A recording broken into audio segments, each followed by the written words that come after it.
¿Qué tal? Muy buenas tardes a todos. Es un gusto tenerlos aquí compartiendo en el primer simposio del Instituto de Capacitación de Ingeniería Estructural. Pues es un honor para nosotros compartir este tipo de eventos y sobre todo porque vamos a tener gente muy especializada, bastante especialista en los temas que vamos a presentar. Como ustedes saben, pues mañana se conmemora un año más del sismo, ya no solamente de 1985, del 19 de septiembre de 1985, sino pues también la sorpresa que nos dio en 2017. Y pues ese es uno de los motivos por los que quisimos y queremos hacer este simposio, donde justamente los especialistas que van a estar invitados, pues van a presentar información bastante relevante sobre estos dos eventos. Y bueno, pues vamos a dar paso al siguiente conferencista, que es el doctor Ever Godínez, que nos va a presentar el tema a 7 años del sismo de Tehuantepec, las consecuencias y recuperaciones en el sureste de México. ¿Ok? Y antes de dar paso al doctor que nos pueda presentar, déjenme contarles un poquito de pues, su trayectoria. Él es ingeniero civil por la Universidad Autónoma de Chiapas y maestro y doctor en ingeniería estructural por la Universidad Autónoma Metropolitana. Actualmente se desempeña como profesor investigador adscrito a la Facultad de Ingeniería de la Universidad Autónoma de Chiapas, Campus 1, donde funge como el coordinador del programa del doctorado en Ingeniería Civil. Perfecto. Es miembro del Sistema Estatal de Investigadores de Chiapas y asimismo del Sistema Nacional de Investigadores de México, del SNI, ¿sí? Nivel 1. Cuenta con publicaciones de artículos de revistas indizadas de prestigio nacional e internacional, así como capítulos de libros. Desarrolla actualmente desarrolla investigación en general enfocada en el estudio del comportamiento sísmico de elementos y sistemas estructurales. Pues es un gusto tenerte aquí, Ever. Pues el foro es tuyo, por favor, adelante. Gracias, Daniel. Buenas tardes a todos. Espero que se escuche bien. Sí, se escucha perfecto. Bueno, pues para saludarlos, aunque sea un momento, espero que si me vean por ahí. Si me lo permiten, yo creo que la voy a apagar mientras la presentación y si quieren ya en la sesión de preguntas y respuestas, pues ya la vuelvo a encender, Claro. ¿no? De todas maneras, lo importante que vean es la presentación, ¿no? Pues, de nuevo, buenos días a todos. Acabamos de ver una excelente presentación de Héctor. Y pues agradezco a Daniel la invitación, ¿no? Y a su equipo de trabajo para poder presentar este tema que espero sea de su interés. Si me lo permiten, voy a tratar entonces de presentar, a ver si no tengo los mismos problemas que Héctor. Me dicen por favor si se ve bien. Ya, ok. ¿Sí? Sí, avanza muy bien. Bien, pues bueno, escogí este tema precisamente porque cuando recibí la invitación del simposio, ven que lleva por nombre Remembranza de los sismos del 19 de septiembre del 85 y 2017. Y precisamente fue lo que reflexioné nuevamente y pues iba a ocurrir lo mismo que la vez pasada, ¿no? Antes del sismo del 19 de septiembre del 2017 ocurrió el sismo de Tehuantepec, el 7 de septiembre. Pero evidentemente una vez que ocurrió el sismo del 19 de septiembre, pues mucha de la atención que se tenía en las zonas dañadas, fueron principalmente Chiapas y Oaxaca, pues se dejó un poco de lado y se centró todo en la parte centro del país, ¿no? Donde hubieron daños pues muy graves también. Pero en esta ocasión quise retomar algunas cosas asociadas a ese sismo, ¿no? El sismo de Tehuantepec del 7 de septiembre, que es uno de los sismos más grandes que ha ocurrido en los últimos 100 años, ¿no? Entonces, si me lo permiten, vamos a comenzar. Bueno, la presentación está organizada de esta manera. Vamos a platicar un poquito de la sismicidad en dos estados, principalmente en Chiapas y Oaxaca, que son los dos estados del país que se vieron más afectados durante el sismo del 7 de septiembre. Vamos a platicar un poquito sobre algunos antecedentes de sismos pasados muy breve y ya nos centraremos en algunas características del sismo del 7 de septiembre y los daños asociados a este evento en Chiapas y Oaxaca. Y después voy a platicar un poquito sobre algunos aspectos asociados al proceso de recuperación que se ha tenido en algunas estructuras, y brevemente y haremos unos comentarios finales. Bueno, en cuanto a la sismicidad en nuestro estado, en Chiapas y Oaxaca, este está tipificado desde hace décadas en el Manual de Obras Civiles, ¿no? Ahí presento tres propuestas del Manual de Obras Civiles desde el 93, la propuesta de 2008 que cambió, ¿no? En la que no se tenían estas zonas, pero por practicidad decidieron que volvieran a tenerse las zonas, ¿no? Las que vemos en el mapa de 2015. Voy a intentar poner el puntero y me dicen si van así. Bueno, entonces, esta es la propuesta actual que tiene el Manual de Obras Civiles, donde claramente está tipificado el peligro sísmico. Vemos que, por ejemplo, Chiapas y Oaxaca, pues tienen zonas mayoritariamente, por ejemplo, Chiapas, de intensidad sísmica muy alta, alta y solamente una parte moderada, lo mismo que Oaxaca, ¿no? Entonces, donde tenemos zonas de intensidades sísmicas muy alta y alta, un peligro sísmico considerable. Y bueno, en Chiapas y Oaxaca han ocurrido eventos sísmicos desde hace mucho tiempo, ¿no? Como en todo el país, tienen registros de algunos. Por ejemplo, están algunos desde 1902 hasta recientemente 2011 o 2017, que es el sismo más fuerte que acaba de ocurrir. Y vemos que las magnitudes van desde los arriba de los 6 hasta los 7,7 en esta tabla, ¿no? Con diferentes eventos sísmicos y tenemos diferentes zonas afectadas. Vemos que, por ejemplo, veremos que por ejemplo, está Chiapa de Corzo, Jesús María Garza, Villaflores, Cintalapa, Tuxtla Gutiérrez, y básicamente son las zonas o las localidades donde se presentaron nuevamente daño en este evento sísmico del 7. ¿No? Lo mismo ocurre para Oaxaca, ¿no? Entonces, tenemos reportes de varios eventos sísmicos y los daños que han ocasionado en las estructuras, como esta que presenta el doctor López Batis y un equipo de trabajo del CENAPRED de 2001, donde reportan las características del movimiento sísmico y los daños productos del sismo de Oaxaca del 30 de septiembre del 99, que tuvo una magnitud de 7,5 y el epicentro al noreste de la ciudad de Puerto Escondido. Entonces aquí vemos, por ejemplo, daños en columnas por tensión diagonal o un evidente pandeo del acero de refuerzo con derivado de que evidentemente no hay estribos y un agregado grueso inadecuado, ¿no? Son algunos de los daños que ellos reportan, muy pocos, no presento ahí. Lo mismo muestran algunos daños en estructuras de adobe, ¿no? Vamos a ver que este tipo de daños es recurrente, no nada más en este sismo, sino lo hemos visto en todo el país a lo largo del tiempo, durante muchos eventos sísmicos, por ejemplo acá en Morelos, en Guerrero, ¿no? Oaxaca, Chiapas, etc. Los daños en muros de mampostería y las columnas de concreto, como las que tenemos ahí, ¿no? Esas columnas cortas que se ven en la figura de la derecha, evidentemente una planta baja débil. Vemos también daños en muros por cortante. En el sismo de Villaflores, que es uno de los eventos más fuertes que hemos tenido, acá en Chiapas, ocurrió en 1995, en octubre de 1995, un sismo de magnitud 7,1. Ahí muestro, por ejemplo, los daños que se sufrieron en una cafetería que se tiene acá en Tuxtla Gutiérrez y asociados claramente a un mal detallado de los muros que ocasionaron un efecto de columna corta, ¿no? Estos muros que se supone que únicamente son divisorios y deberían estar adecuadamente desligados, ¿no? El problema de no desligarlos bien es que se generan este tipo de columnitas cortas que tienen grandes demandas de fuerza y de deformación que pues evidentemente no están diseñados para soportar y presentan este tipo de daño. Y otro sismo importante fue el de las Chuapas, el del 7 de abril del 2011, una magnitud 6,7.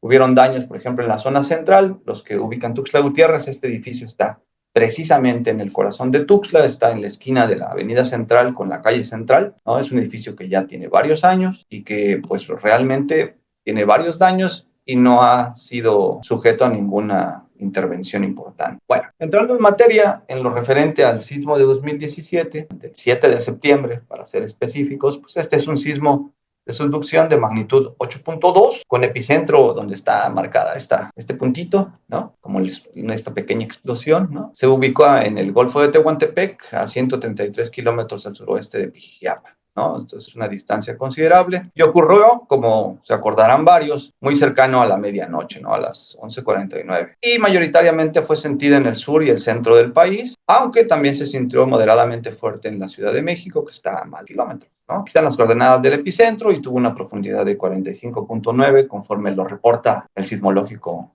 Nacional, ¿no? Entonces aquí en color están marcadas los estados que tuvieron mayores daños y también pues asociadas a esto pérdidas humanas, ¿no? Chiapas, Oaxaca y minoritariamente en Tabasco también hubieran daños. Entonces es evidente aquí en este mapa, lo que trato de destacar, lo que tratamos de destacar en este estudio que se reporta acá, es que ese evento forma parte de un grupo selecto en el que se superan magnitudes mayores a 8. Si se dan cuenta, pues son pocos los sismos en la historia de nuestro país con una magnitud mayor a 8, ¿no? De hecho, desde el sismo de 1932 es el sismo de subducción que se ha registrado más fuerte, ¿no? Entonces, este ocurrió en una zona donde no se habían observado sismos desde principios del siglo XX, es decir, más o menos 120 años, ¿no? Y pues aquí se muestran los epicentros, ¿no? El sismo de Jalisco de 1932, ¿no? El sismo del 19 de septiembre de 1985, ¿no? El sismo de Michoacán y otro de 1995 de magnitud 8, ¿no? Entonces este sismo tuvo una característica muy importante, que si se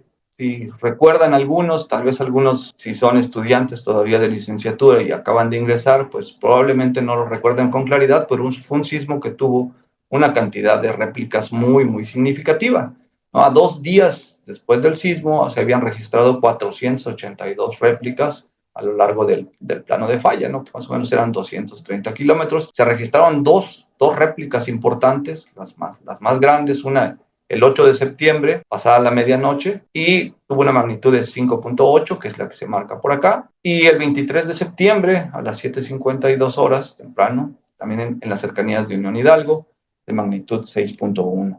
Fueron dos réplicas muy importantes. Y bueno, aquí se ve todo el enjambre de las réplicas hasta la fecha del 25 de noviembre. Pues por aquí se puede ver el mapita de intensidades que construyó el Instituto de Ingeniería de la UNAM, donde se muestran también las estaciones, bueno, algunas de las estaciones operadas por el instituto, no son todas, ¿no? Y evidentemente en esta zona, ¿no? Pues hay intensidades, el rojito indica que son intensidades muy grandes, se ven en términos de la aceleración del suelo, pues vemos que van incrementando estas aceleraciones y por ende, pues las fuerzas que se generan van a ser más grandes sobre las estructuras. De esos registros, pudimos rescatar algunos, por ejemplo, aquí les muestro el que se registró mayor aceleración, que es el de la estación Niltepec, que no aparecía en el mapita anterior. Ahorita les muestro dónde está, muy cerca de Juchitán. Y pues, lo que quiero que observen es que son aceleraciones muy importantes, ¿no? Arriba, por ejemplo, acá de 0.5 de G, ¿no? En las componentes horizontales, si se dan cuenta, 0.5 de G de aceleración máxima,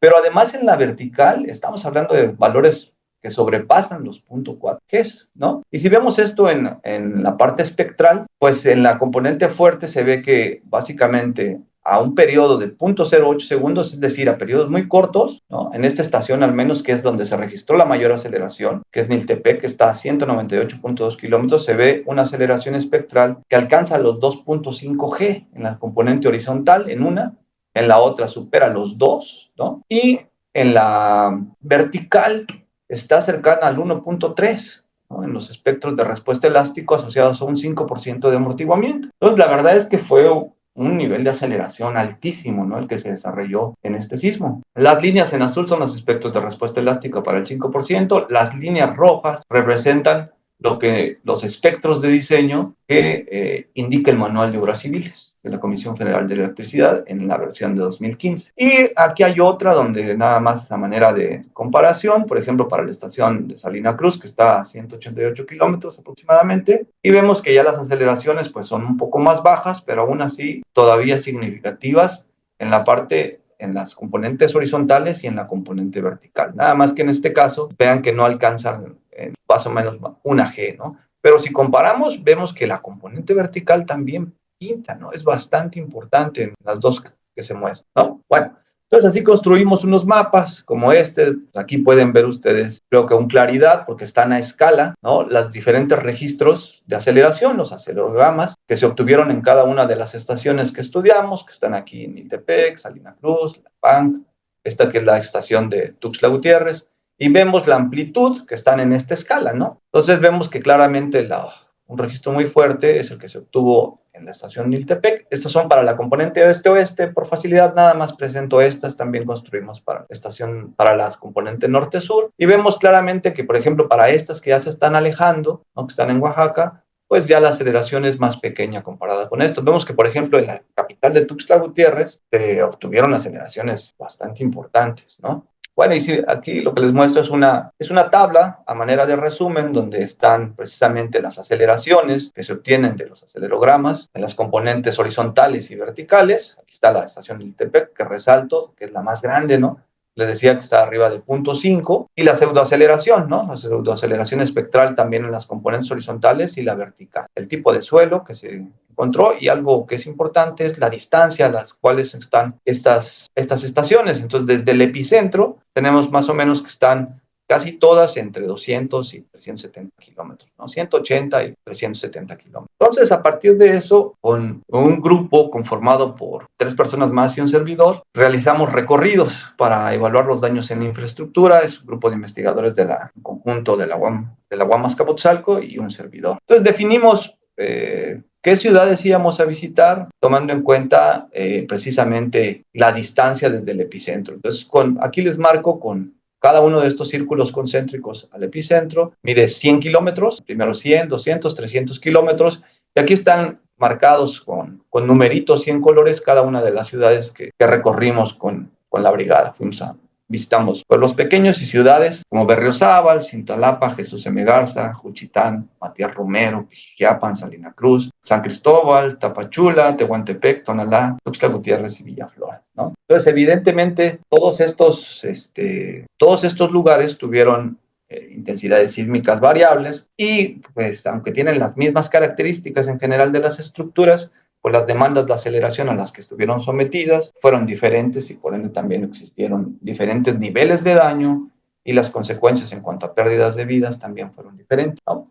Nada más como un dato, vean que la población de Chiapas está indicada acá y la de Oaxaca también por acá, una densidad importante y el número también de viviendas que se tiene, ¿no? Entonces, inicialmente cuando se llevó a cabo el recorrido, pues uno de los primeros obstáculos con los que enfrentamos fue que existían deslaves, ¿no? Como estos. La verdad es que hubo una zona que fue bastante peligrosa.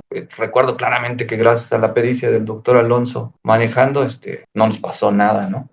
Y antes de entrar a la parte de los daños, nada más quiero hacer énfasis en esto, ¿no? Yo, por ejemplo, esta lámina la acostumbro mostrar a mis alumnos en algunas materias, ¿no?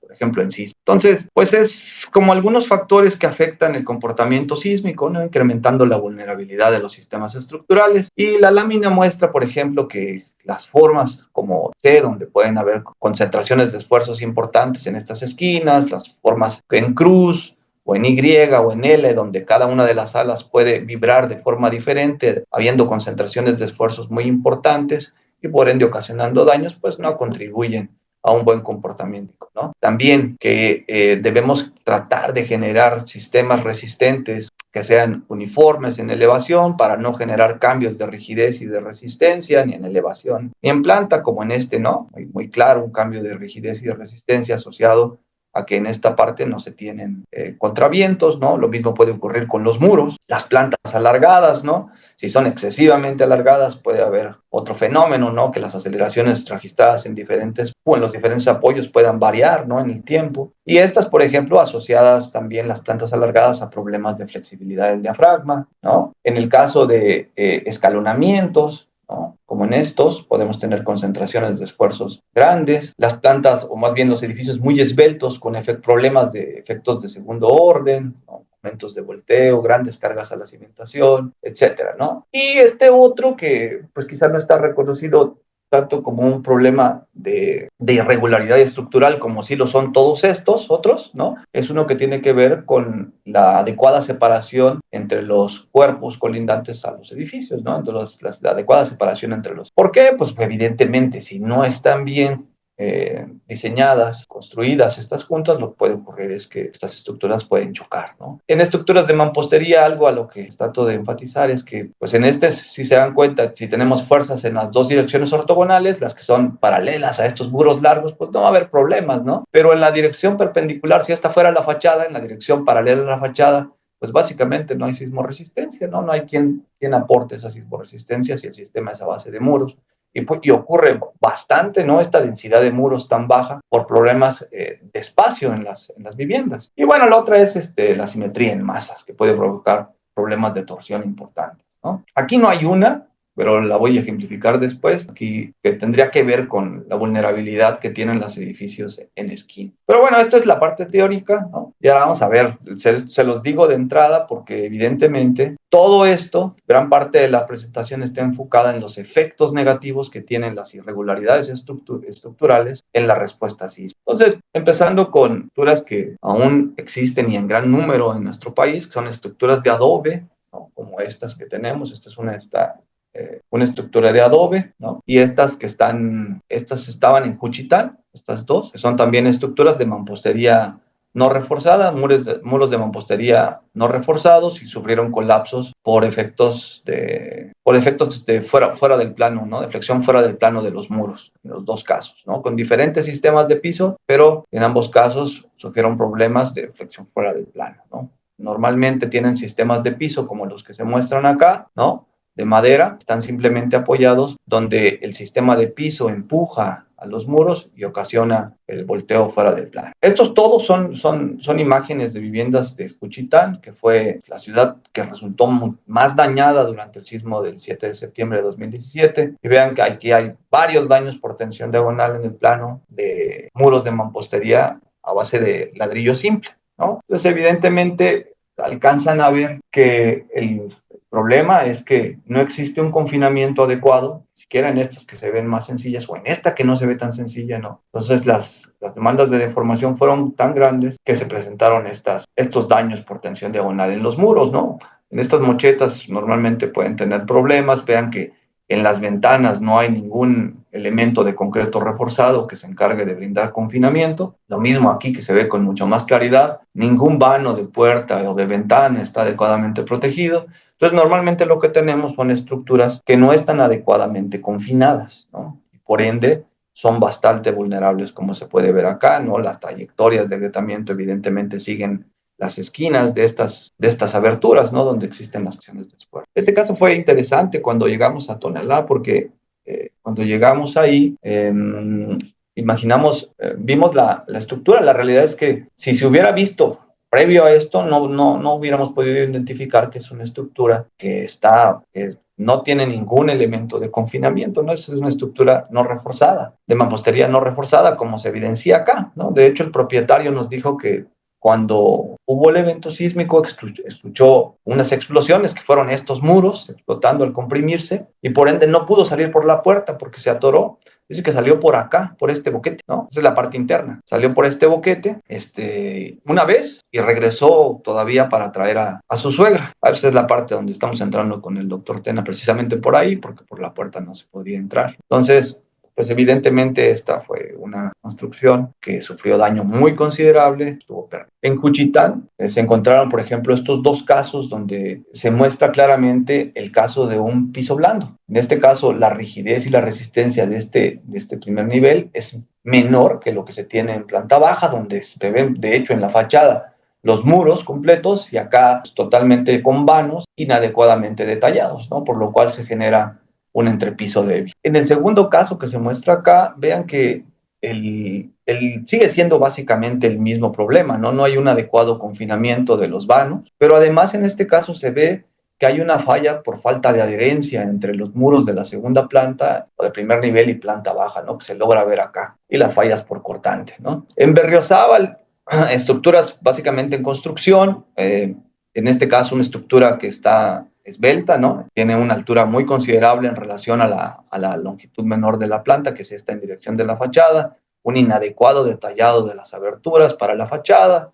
¿no? Es una estructura irregular, evidentemente, y nuevamente elementos muros mal confinados. Este es un caso que es muy común también en la práctica constructiva en ambos estados y en otros del país, que esta es una construcción que está en proceso, pero les voy a marcar con unos circulitos 2 puntos que espero que sí visualicen. No sé si logran ver acá, hay algo, ¿verdad? Entonces, si ponemos atención, son las instalaciones, son los tubos que están alojados dentro de los castillos, ¿no? Que deberían de estar libres de ese tipo de cosas porque evidentemente reduce el área útil de concreto y pues los hace más frágiles, ¿no? Entonces esto ocurre con mucha más frecuencia de lo que creemos, ¿no? Entonces, pues esto ocasionó que a pesar de que estuviera aquí el elemento de concreto, pues evidentemente no era un elemento de concreto totalmente útil. Ahora, la mayoría de las construcciones que he presentado son evidentemente tienen, creo que algo en común, que están asociadas a problemas muy comunes, bueno, comúnmente asociados a autoconstrucción, ¿no? Que es algo que hacemos en todo México, ¿no? Pero acá les presento un caso de una vivienda residencial, como pueden observar, en la que esta no es de autoconstrucción, ¿verdad? Es una vivienda que está alrededor de, que les gusta en aquel tiempo, unos 8 o 10 millones de pesos, ¿no? Y evidentemente no de mucho tiempo de antigüedad. Y se vieron varias cosas, ¿no? Entonces, ¿qué indica este tipo de daño en una estructura en la que evidentemente participaron arquitectos, ingenieros, hubo supervisión técnica? Bueno, entonces indica, lo que se vio de acá es que hay baja calidad de los materiales de construcción, se utilizaron ladrillos de procedencia artesanal, baja calidad también del concreto, de los morteros, ¿no? Y evidentemente una inadecuada concepción arquitectónica y estructural. Si vemos la fotografía acá, hay otras fotos donde se ve mejor, pero hay una densidad muy baja de muros en la dirección de la fachada. Hay fallas evidentes por tensión diagonal de los muros y por cortante en los castillos, como se ven acá, ¿no? Como se ven acá. Hay fallas de cortante por deslizamiento, va en varias zonas, ¿no? Por falta de adherencia por cortante en las juntas, ¿no? Evidentemente problemas de adherencia entre las piezas y el molde, ¿no? Hubo también evidencia de pandeo y fractura del acero de refuerzo en los elementos de concreto, ¿no? Un mal detallado claramente del acero de refuerzo y una pobre calidad del concreto, ¿no? También se repite, acá se alcanza a ver, espero que la vean en la foto, ¿no? Hay una inadecuada adherencia, una falta de conexión adecuada entre la losa de este nivel y de la planta baja y de los muros de las... Entonces, pues esto llama mucho la atención porque evidentemente aquí sí intervinieron profesionistas que están profesionales, ¿no? De la construcción. Entonces, evidentemente, no los daños no se limitaron a estructuras de autoconstrucción. Y esa fue en la capital, ¿no? De Tuxtla Gutiérrez. Bueno, en Tonalá acá quiero mostrarles otro aspecto que puede ser muy importante. Y es precisamente cuando estábamos viendo la imagen ilustrativa de los problemas que afectan, las cuestiones que afectan la vulnerabilidad de una estructura o que la incrementan, se veía lo del choque. Bueno, aquí está el choque estructural. Aquí hay una estructura y hay otra pequeña, ¿no? Muy pequeña, pero evidentemente acá se ve, aquí hay un pequeño acercamiento y se ve claramente el choque que tuvieron estos dos naturales, causando un daño importante, ¿no? Este choque evidentemente puede modificar la forma del mecanismo que se va a desarrollar. Esta construcción en la foto, espero que la logren ver bien, pero no sé si ven que es la parte, la estructura blanca es una y continúa acá en la parte que tiene los arcos, era una estructura en L, en Juchitán, bueno, estaba en Juchitán, y estaba pegada a esta estructura y a esta estructura. Evidentemente no había un espacio y chocó. Esta estructura tuvo una respuesta torsional importante y ocasionó además que golpeara con los dos lados, ¿no? No, en esta foto que les puse no se alcanza a visualizar, pero sí ven que acá hay un muro y acá no hay muro. Acá únicamente hay estos elementos de concreto intentando ser columnas, ¿no? Pero solo hay un eje de columnas más o menos cada 3 metros, pero no hay muro, ¿no? Entonces esto ocasionó evidentemente una respuesta torsional importante, finalizando con el choque estructural entre estas dos estructuras. Entonces, es evidente que el choque estructural puede ocurrir no nada más en los edificios altos, ¿no? Importantes, sino también en sistemas de baja altura, como nuestras casas, habitaciones, ¿no? No sé si además de esto notan que la densidad de muros acá básicamente es nula en esta dirección, ¿no? No hay muros básicamente. Se suponía que eran como una especie de marcos, quizás pensado así, pero evidentemente inadecuado. Otro problema que se vio que es muy grave es el asociado a las plantas bajas, suaves y débiles. Es una foto que me facilitó un amigo, Josué, de Ixtepec, que es donde vive su familia, y me la facilitó al poco de que ocurrió el sismo. Se ve claramente entonces el colapso de la planta baja de esta vivienda. Y en Juchitán, durante los recorridos, encontramos esta otra que conjunta pues varios de los problemas más graves de irregularidad, ¿no? Es una estructura.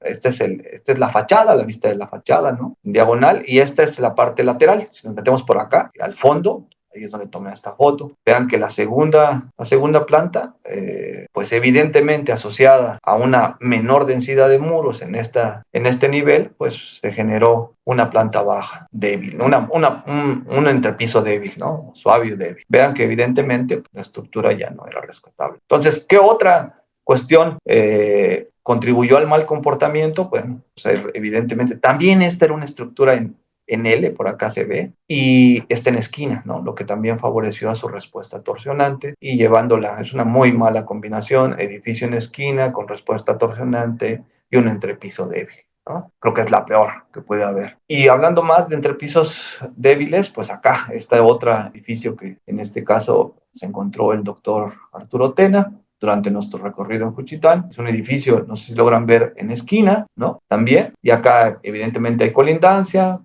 acá. Es una estructura que tiene fachadas muy abiertas, esta y esta, ¿no? Pero principalmente, y evidentemente en las dos colindancias, pues tienen los muros, ¿no? Lo cual ocasionó una respuesta torsionante y había evidentemente también evidencia de choque estructural, en particular con la estructura más pequeña, lo que muy probablemente a la postre ocasionó el colapso del entrepiso de acá. Entonces, entrepisos débiles, no necesariamente la planta baja, entrepisos débiles, suaves o débiles, en viviendas, ¿no? En Juchitán hay otra evidencia en esta foto, cuando la vimos, pues vean que pues esto es lo que se hace luego, ¿no? No, pues queremos cerrar vanos, los cerramos nada más así, pero acá, igual que en el caso anterior, hubo evidencia de choque con la vivienda vecina, ¿no? De hecho, vean en dónde está, cómo está el detallado de esta parte de este muro de la vivienda en la colindancia, ¿no? Entonces, si acá se alcanzaba a ver claramente la evidencia del choque estructural de este pequeño edificio con la vivienda, que evidentemente tienen periodos de vibrar muy diferentes, ¿no? Esta más rígida y pues, al no contar con la separación adecuada, pues se produce el choque. Entonces vamos viendo ya varios, ¿no?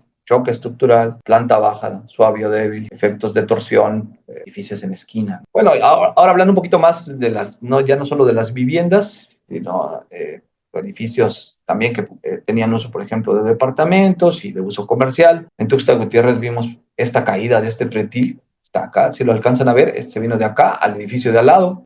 Aquí tenían una pequeña estructurita que evidentemente desapareció con la caída, un mal detallado igual de las aberturas. En Tonalá, este edificio lo que muestra es, no sé si se dan cuenta que no hay uniformidad entre las aberturas en elevación, y además que pareciera que se hubiera construido en diferentes etapas, ¿no? O sea, estos dos, las partes blancas parecen de una etapa y estas dos parecen de otra etapa, ¿no? Lo que evidentemente al incrementarle la masa a este sistema, su comportamiento puede ser muy, muy desfavorable, ¿no? Igual fallas por cortante en edificios en Juchitán, un mal detallado. Y bueno, Juchitán fue uno de los lugares que honestamente era muy triste ver esa realidad porque habían miles de personas en una situación muy compleja porque habían perdido todo su patrimonio. Entonces, uno de los aspectos que vimos durante el recorrido es que estos puntitos rojos son enjambres de viviendas y de estructuras, no son viviendas únicas. Y lo que vemos aquí pintado en azul es precisamente un río que se llama el Río de los Perros. Y entonces, si se dan cuenta, hay una relación clara entre la ubicación de estos enjambres de viviendas con daños y la ubicación del río, ¿no? De los márgenes del río. Lo que quiere decir es que las condiciones de sitio asociadas a suelos blandos por las filtraciones del agua del río pudieron afectar claramente la respuesta dinámica, ¿no? Entonces, estas condiciones de sitio, pues es algo que ya sabemos, ¿no? Y acá se comprobó una vez más. Bueno, entonces creo que he tratado de dejar claro que las irregularidades estructurales son un aspecto muy relevante y que pues contribuyen de manera adversa en el comportamiento de los diferentes sistemas estructurales. Entonces, esta es una foto tal cual de este documento, ¿no? En el que se estudia la correlación entre las condiciones de irregularidad estructural y el daño que se observó en Juchitán en específico, ¿no? Entonces, Juchitán, nada más para poner en contexto, tiene 110,000 habitantes aproximadamente, está a 200 kilómetros del epicentro, muy cercano de la estación Miltepec, donde se registraron las mayores aceleraciones, y se tiene más o menos 15,000 estructuras con reporte de daño. De esta fotografía que les muestro acá, se hizo una caracterización de diferentes sistemas estructurales, donde cada uno de estos pues, representan esto. URM está en inglés, son muros de mampostería no reforzados, y la siguiente sigla tiene que ver con el sistema de piso que se está utilizando. Por ejemplo, en este caso es un sistema de madera a dos aguas, ¿no? O con bóveda catalana, por ejemplo, como el caso A y el caso B, sistemas a base de vigas y tablas de madera con tejas, o en el caso del Palacio de Juchitán, ¿no? Un edificio colonial con bóvedas catalanas. En el caso de estos URM-RC, como el de la figura D que tenemos acá, pues es lo que quiere decir que son muros de mampostería no reforzados, o mal confinados, pues, ¿no? Finalmente, con una losa de concreto. En el caso de estas, por ejemplo, son también muros de mampostería no reforzados, pero con un sistema de cubierta de lámina de acero simplemente apoyada, ¿no? Que evidentemente se portaron fatal, ¿no? Vean el colapso de ellas. Y hay otras como esta que significa RC, que es el caso de la figura H, que son estructuras de concreto con muros de relleno, estructuras de concreto no dúctiles con muros de relleno, y losas nervadas, que son el sistema de concreto más empleado en Juchitán. Y finalmente el que vemos en la parte E y F, que no son tan comunes, pero también son columnas de concreto con muros de relleno y losas planas tradicionales, ¿no? Estas son las que nada más hay, está la losa y la columna apoyada directamente, ¿no? Entonces, vamos a ver Cada una de estas estructuras pues tiene una o más irregularidades, ¿no? Hubieron estructuras que podían tener hasta 4, 5, 6 irregularidades, lo cual evidentemente condujo a un muy mal comportamiento, mayoritariamente colapsos, ¿no? Entonces se inspeccionaron 160 estructuras y de esas 153 tuvieron daños estructurales. En esta gráfica les muestro cómo están los daños en las estructuras, el número de estructuras dañadas en función del número de niveles. Evidentemente, de las fotografías que hemos visto, las estructuras pues no son altas, ¿no? En estos lugares. Y pues vean que, por ejemplo, se muestran que para un nivel y 2 niveles es donde está mayoritariamente el universo de estas 100 con daños, ¿no? Y bueno, hay unas cuantas más de 3, 4 y 5 niveles que son como los edificios que les mostré en las diapositivas de pues. Acá en esta gráfica se relacionan los diferentes sistemas estructurales que están descritos aquí, acabamos de ver a la derecha, con el número de estructuras dañadas. Entonces, colapsadas, por ejemplo, hubieron 7 estructuras que representan un 4.6% del universo, con daño alto 63 estructuras, con daño medio 43 y con daño bajo 40 estructuras. Entonces, vemos que evidentemente, mayoritariamente están estas primeras, ¿no? Que son muros de mampostería no reforzados, con sistemas de piso de madera, ¿verdad? Y los mismos muros no reforzados con sistemas de losa de concreto. Evidentemente, las estructuras que tuvieron respuesta torsional importante y estaban en esquina, tuvieron daños independientemente de si tenían un diafragma flexible, ¿no? O un diafragma rígido. Entonces, aquí es nada más también de las estadísticas de daño, de las 153 estructuras con las diferentes irregularidades estructurales que se identificaron, ¿no? Por ejemplo, esta quiere decir diafragma flexible, las estructuras que tuvieron diafragma flexible o carecían de un diafragma. Entonces, de este inventario, fue el 47.1% tuvieron daño, ¿no? De este nivel, ¿no? O sea, con colapso, con daño alto, medio o bajo. Las estructuras en esquina, que a veces tenían varias combinaciones de irregularidades, representaron el 36.6%. Esto no es nuevo. Ya en varios sismos se ha visto que estos edificios en esquina, por ejemplo en 85 hay casos muy, muy conocidos de edificios que presentaron daños por torsión y están en esquina, ¿no? Esta es la relación de aspecto de la planta, ¿no? Las plantas alargadas, la relación de la planta de base mayor a base menor, donde se excede 2.5 conforme a los criterios que se tenían anteriormente en las normas técnicas y en el manual de obras, ¿no? Estas con plantas alargadas que favorecen a diafragmas flexibles fueron del 25.5%. Las plantas bajas débiles, ¿no? Suave o débil, fueron del orden de 15%. Y entrantes y salientes, pues hay también escalonamientos, edificios esbeltos, ¿no? La altura, la relación a la base menor mayor de 2.5. Pues hay algunos casos también, vean que llegan como a 5. Para con daño grave están en el orden de 3, 4. Y aquellas que tuvieron fuentes adicionales de torsión accidental, pues también son pocas. El daño se concentra en esta, ¿no? Entonces, la reflexión es acá, una condición importante de irregularidad puede ser el diafragma flexible, ¿no? O no contar con un diafragma. Evidentemente, los edificios en esquina, las plantas alargadas y los entrepisos suaves.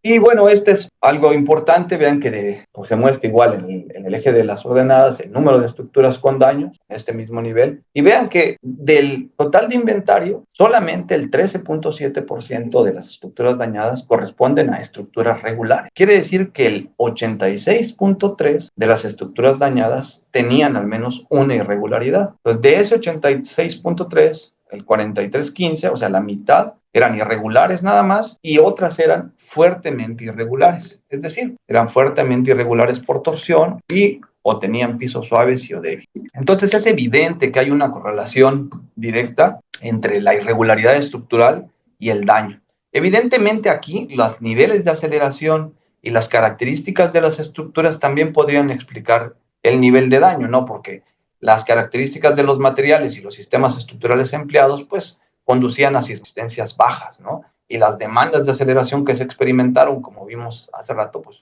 fueron bastante elevadas. Entonces, a mayor número de irregularidades presentes, lo que se observó es que es mayor daño observado. Digo, hubieron estructuras que no tenían una o dos, sino 3, 4, 5, ¿no? que normalmente terminaron en colapso. Bueno, por ejemplo, vamos a ver un edificio que es se llama Hotel Mansión, ¿verdad? Y es una planta baja alargada, es una planta alargada, como pueden ver ahí, creo que no salió toda la foto, pero y también tenía una planta baja débil. No sé si alcanzan a visualizar que el daño está concentrado mayoritariamente en esta planta, y en esta se ve mucho mejor, ¿no? Sí, aquí se ve mejor, ¿no? La planta alargada, la planta baja, precisamente, con daños muy considerables. Y cuando nos acercamos a esta parte también pudimos ver que el agregado grueso y el concreto eran de mala clase, las aberturas, ¿no? Para los aires, una disposición irregular. Y aquí también hubo evidencia de choque. Esta es la parte interna, ¿no? Donde se ven fallas por cortante en los diferentes muros.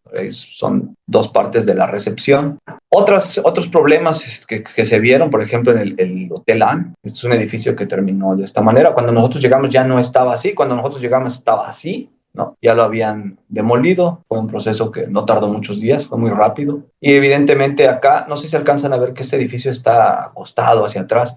Acá se ve. Esta es la parte de la toma de la fachada. Esta es la parte lateral. Había un cambio de nivel, ¿no? Entonces había una rigidez diferente en esta zona, que es la que falló, ¿no? La rigidez del edificio en la planta baja. Acá tenía columnas de mayor altura y ocasionó que esas columnas fallaran, ¿no? Fue un entrepiso débil. Y aquí les muestro varios casos de fallas, ¿no? En diferentes tipos de estructuras, de mampostería simple, por ejemplo, en Matías Romeros, el edificio de Correos. Y esta es solo la parte externa, cuando la parte interna era mucho más grave. En Juchitán, pues vean, por ejemplo, estructuras de mampostería simple, igual, totalmente colapsadas, también plantas alargadas. Problemas de una adecuada sujeción de los elementos en los muros diafragma. Se suponía que este muro debería estar adecuadamente con su desplazamiento fuera del plano restringido, ¿no? Evidentemente no era así y volteó totalmente, ¿no? Vimos varios coppels con este tipo de daño, con un material de muy mala calidad, ¿no? Por corte. Este creo que es el interior no, este es otro edificio al que entramos, centro de Matías Romero también, donde habían pues daños no estructurales, explosiones de vidrios, etcétera, ¿no? Estas son algunas. Este es un templo en el que vean, por ejemplo, hubieron daños por cortante en las columnas, los muros nuevamente mal confinados. Este otro muro igual volteó, ¿no? Acá si logran ver está fuera del plano, volteó fuera de su plano sin restricción alguna, para volteo fuera de su plano.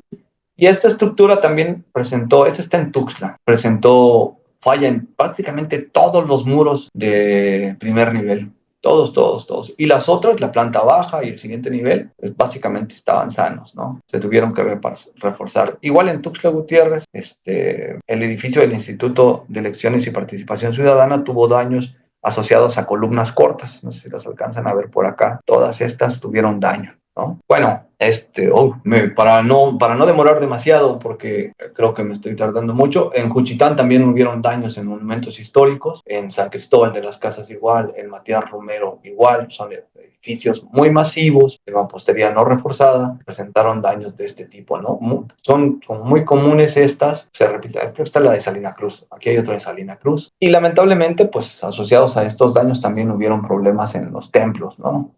En los diferentes templos. Está en Salina Cruz, el Leborio, que ven en los arcos, los campanarios, en San Vicente, que fueron muy graves, toda la torre del campanario, todo esto está totalmente colapsado, ¿no? Y este es el templo la torre de campanario del Arco del Carmen, del Templo del Carmen. Por acá también vean los daños en varias secciones, principalmente en la zona de los arcos. Bueno, vamos a hablar un poquito del proceso de recuperación. Insisto, es solo una pequeña muestra de lo que se ha visto.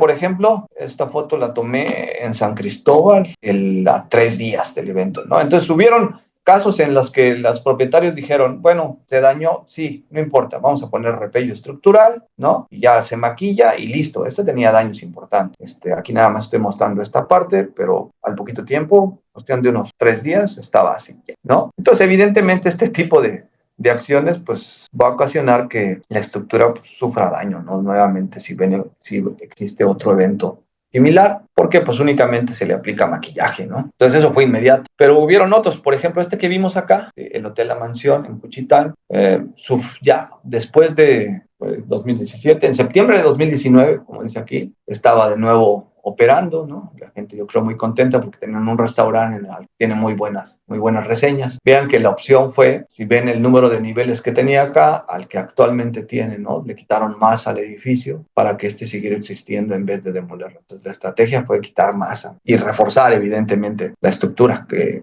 quedó. En el caso de Tuxtla Gutiérrez, por ejemplo, también después de un par de años, el edificio que les decía del IEPC, que está aquí en el lado sur, pues también sufrió algunas modificaciones. No sé si logran ver la parte que estoy marcando derecha de la estructura, pues ya eliminaron las columnas cortas, evidentemente sufrió un proceso de reparación, pero aquí empiezan algunas noticias no tan buenas. Este es el hotel, un hotel se llama Rivera en Tuxtla Gutiérrez, así se ve, bueno, así se veía el 7 de septiembre de 2017. En la foto no sé si alcanzan a ver acá todos los daños que se ven en este entrepiso, en este nivel, dan vuelta, ¿no? Y este es un edificio que tenía además unos problemas de estructuración porque tenía un cambio de rigidez aquí precisamente importante. Entonces se resolvieron algunas cosas, de hecho se ve así, aquí hay un puente nuevo, pero no está operando. Hasta donde yo sé, no está operando todavía. Después de prácticamente siete años, el edificio sigue así, pero sin operar, porque no han resuelto en su totalidad los problemas asociados a esos cambios de rigidez. Bueno, hasta donde yo sé. Y pues algo más que habla precisamente, seguramente cuando hablen del sismo del 19 de septiembre de 2017 van a tocar el tema más detalladamente, alguien de resiliencia, pero tomé este ejemplo porque es evidente que carecemos precisamente de esa resiliencia y es a donde apuntan ahora las directrices de los nuevos reglamentos y que a mí me ha tocado oírlo desde hace mucho, mucho tiempo en voz, por ejemplo, del doctor Tena, ¿no? Que es pionero en ese tema acá en nuestro país. Y esta es muestra de que, pues no es así. Vean, lamentablemente, por ejemplo, el templo de Santa Lucía, que es un templo muy emblemático en San Cristóbal de las Casas, los que han ido seguramente lo ubican por su color, por ese color alegre, azul y blanco, ¿no? Y la característica arquitectónica que tiene. Y tuvo este tipo de daños, ¿no? Fueron muy significativos. La cubierta también, cúpula, las torres del campanario, el frontón, se logran ver ahí un montón de daño, ¿no? Se activaron un montón de mecanismos. Y pues empezó a pasar el tiempo y no se hacía nada, ¿no? Esta foto fue reciente, esta fue 3 días después la tomé, 3 días después del 7, 10. Y estas son de 2021, estas las tomé en 2021. Si logran ver, acá están las vigas de acero que se utilizaron para rehacer, reconstruir toda la parte de la nave, ¿no? De hecho, acá ya están reconstruidas las torres. Pasó un proceso en el que estas torres, por el daño, las demolieron, las apuntalaron y después las demolieron y las volvieron a construir posterior. Y pues, después de varios tiempo, aquí está las vigas de madera, cómo quedó la nave, ¿no? Completa, así se ve ahora, ¿no? Y ya no le pusieron, está totalmente terminada ya, está en funcionamiento desde 2022, creo, si no mal recuerdo, 22, sí. Y se ve así, ¿no? Ya pues, la dejaron ahí sin colocarles el color característico del templo, que para mi gusto era algo que era importante. Pero bueno, está en funcionamiento y ahí está, nada más que se tardaron poco más de 5 años para que el templo estuviera otra vez en funcionamiento. Lo mismo ocurrió con muchos edificios, lo mismo ocurre con mucha de la vivienda, ¿no? Que ustedes vieron que se dañó. Entonces hay mucha gente que pasó muy malos ratos porque se quedaron sin vivienda durante un periodo muy largo de tiempo, ¿no? Entonces, la capacidad de respuesta de nuestro gobierno, pues, evidenció nuevamente que necesita tomar acciones para estar prevenido ante este tipo de eventos, ¿no? Evidentemente, también como sociedad tenemos que hacer algunas cosas. Bueno, para no robarnos mucho más tiempo, la estructuración que se maneja muchas veces es inadecuada, como vimos ahí, no necesariamente asociados a procesos de autoconstrucción, sino en la que participan profesionales de la construcción. Se observó que uno de los problemas asociados a daño en las estructuras fue la inadecuada separación entre las construcciones vecinas, por lo que existió choque estructural. Hay muy mala calidad de los materiales de construcción, en especial aquellos que son de procedencia artesanal, mala calidad de la mano de obra y la supervisión también. Claramente existieron demandas mayores a las consideradas en el diseño, en el caso de que hubiera diseño, ¿no? Y hubo un efecto claro de los efectos de sitio en la respuesta de los sistemas estructurales, como vimos en Juchitán, alrededor del río Los Perros. Finalmente, nada más para que recuerden o para que conozcan algunos, porque estoy seguro que muchos no conocen, precisamente por eso decidí hacer esta presentación de esta manera, que el sismo causó la muerte de 98 personas, aún en 2017, ¿no? En distintos municipios, mayoritariamente en Juchitán, por lo que vimos, ¿no? Fueron 76 personas en esta localidad de Oaxaca, ¿no? Y afectó 41 municipios. Alrededor de 63,000 viviendas estuvieron dañadas, entre ellos Juchitán, Matías Romero, Tehuantepec, Santo Domingo, Tehuantepec, Unión Hidalgo, etcétera, ¿no? En Chiapas, alrededor de 90 municipios fueron los que resintieron los efectos del sismo, donde más de 58,000 viviendas resultaron dañadas, ¿no?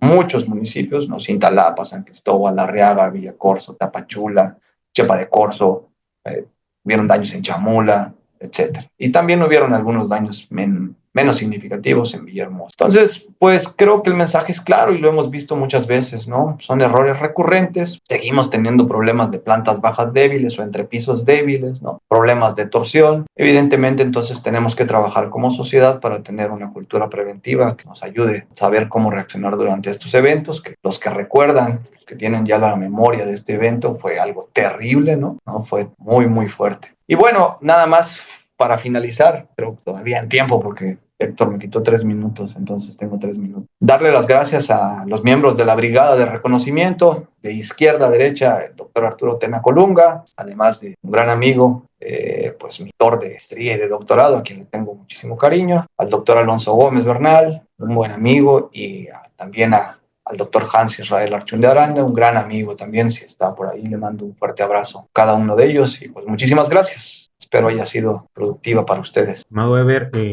pues sí, bastante informativa y como dices tú, nutritiva. Y pues aquí queda abierto el micrófono y el chat para las preguntas. Aquí pregunta Sergio, no sé si, creo que sí es de esta, sí. A ver, déjame ver porque ya hay varios chats aquí. Aquí pregunta Carlos Irán, supongo que sobre la marcha de la presentación, que si te referías a juntas de construcción en las cuales se utilizan 5 a 10 centímetros, que es como yo diría la común, ¿no? Que se utiliza en el proceso constructivo. Perdón, Daniel, se cortó, ¿eh? No, casi no te oí. ¿Me podrías repetir, por favor? Ah, disculpe. Sí, ahí ya se oye, ya se escucha, perdón. Sí, te escucho, Daniel. Perdón.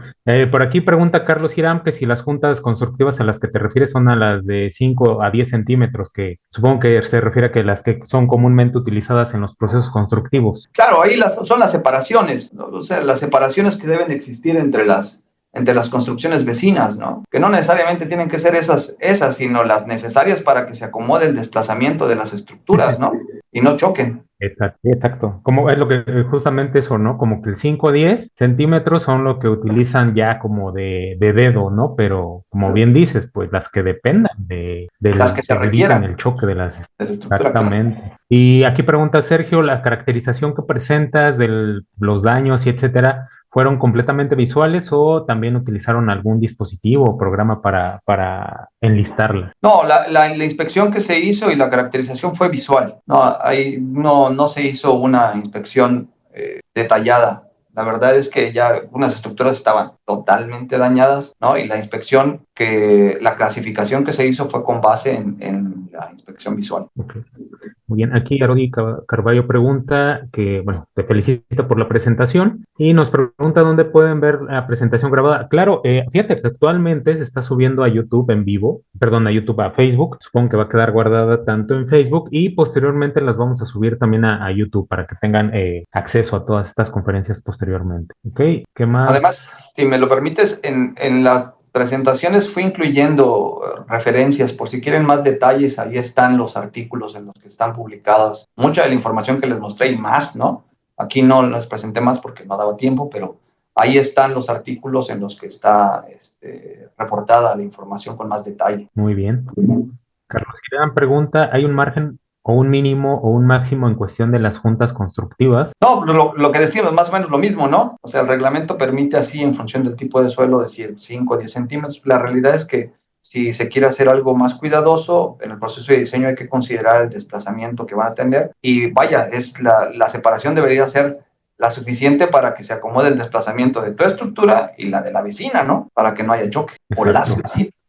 O los vecinos, sí. Y aquí pregunta Manuel Herrera, ¿existe alguna, esa es muy buena, pregunta si existe algún espectro de sitio ahí en donde así que donde levantaron todo esto o solamente depende del que viene en el manual de obra civil. No, mostré los espectros de respuesta elástica porque provienen de los registros de aceleración registrados en las estaciones. O sea, por ejemplo, en Niltepec, ¿no? En Tuxtla Gutiérrez, ahí hubieron registros. Sí, de hecho, la gráfica que mostré comparaba los espectros de respuesta elástico para el 5% de amortiguamiento con los espectros de diseño que marca el Manual de Obras Civiles. Se veía que, en realidad, ahora, aprovecho ese comentario, el Manual de Obras Civiles, los espectros que dio cubrían muy bien lo que se observó, ¿no? Bastante bien. Perfecto. Me queda una mano levantada del maestro Carlos Pérez. No sé, ¿quieres alguna pregunta, Carlos?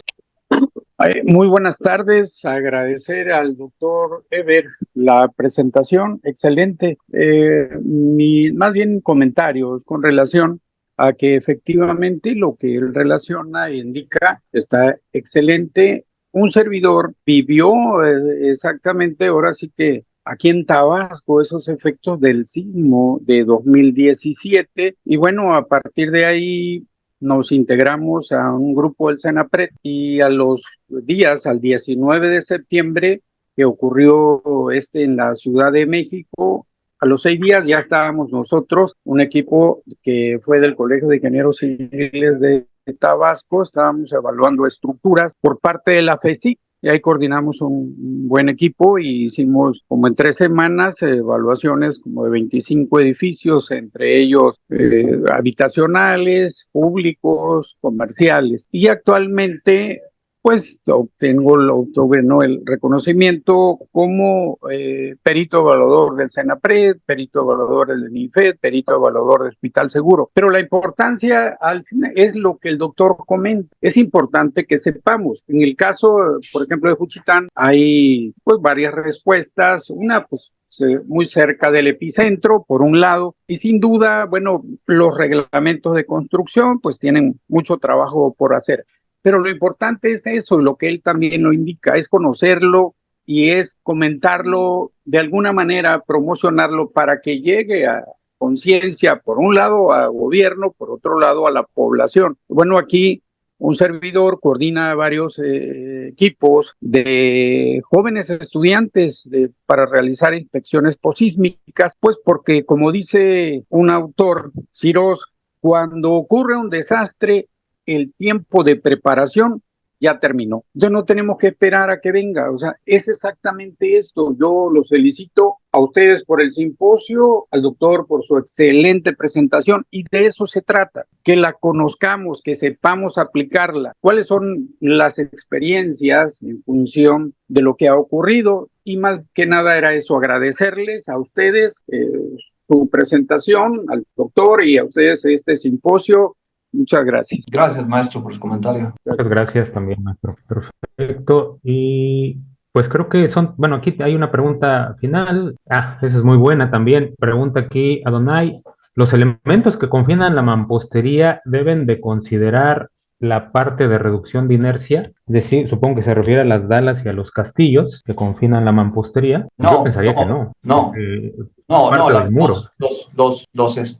Es parte del muro, exacto, sí. Los factores de reducción que se consideran para la rigidez efectiva están específicamente para columnas, vigas, muros, losas, ¿no? Pero no en el caso de elementos confinantes de mampostería. Para el diseño de mampostería tienen otras reducciones, ¿no? Pero no aplica, ¿no? Y es justamente lo que se ve mucho en la práctica profesional, ¿no? Me ha tocado revisar muchos proyectos donde intentan modelar los castillos y las dalas, porque creo que no captan el concepto de que es parte del muro, es decir, esas dalas y castillos son elementos independientes, son un muro completo. Claro. Y por eso tienen estas cuestiones, pero no, como bien dice el doctor Eber, pues no, o sea, eso es para otro tipo de elementos estructurales. Ya la mampostería pues juega otro papel con su propio reglamento, sus propios factores, pero no, en este caso no, son elementos distintos. Sí, así es. Bueno, pues muchas gracias, doctor Eber, excelente presentación, como dijo el maestro, y te interrumpo tu presentación para pues mostrar esto que yo te hago llegar en unos días vía online. Es la constancia por haber participado en este primer simposio de ICPI, al doctor Alberto Godínez Domínguez por su excelente participación con la conferencia a 7 años del sismo de Tehuantepec, consecuencias y recuperación en el sureste de México. Muchísimas gracias, doctor, y bueno, pues ojalá, como me lo has comentado también, más adelante podamos participar ahora en las conferencias que se dan semanalmente, ahí te estaré invitando más adelante y pues no me queda más que agradecerte. Gracias, Daniel, con gusto, ya sabes. Un abrazo y nuevamente gracias por la invitación. Gracias a todos por su atención. Muchas gracias también por Hasta participar. luego.